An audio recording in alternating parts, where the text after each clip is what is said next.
Habang ako, hirap pa mag-assemble ng electric fan, si tatay naman dito, ayun, basic lang daw gumawa ng bangka, habang pinapako niya yung kahoy, parang naglalakad lang sa parke, walang sukat-sukat, puro instinct at karanasan lang. Sabi niya, basic lang to, pero kung titignan mo, parang puzzle ng buhay, bawat pako, bawat kahoy, may tamang pwesto, hindi siya nagme-measure gamit ruler o level, pero parang may built-in laser sa mata.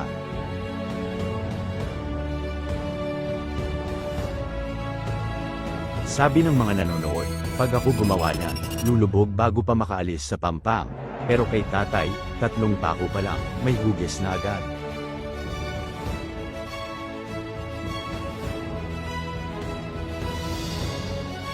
Habang pinapako niya yung mga tabla, maririnig mo lang ang tunog ng karunungang Pinoy na hindi natuturo sa eskwela, yung tipong, mula pa sa tatay ng tatay niya natutunan, at ngayon, siya naman ang gumagawa, para ipamana sa mga susunod. Panuorin natin hanggang dulo.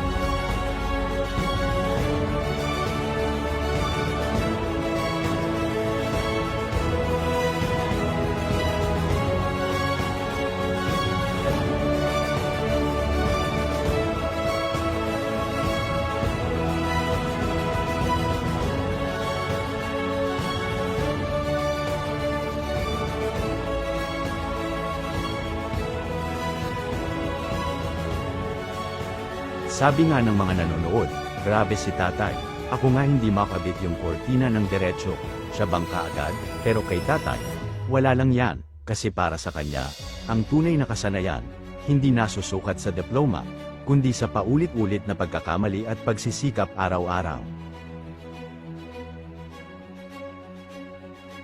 Minsan daw, lulubog ang una niyang gawa, minsan nabibitak, minsan nagkakahiwalay ang tabla, pero hindi siya sumuko, kasi sabi niya, ang bangka, parang buhay, hindi mo mabubuo kung walang tiyaga.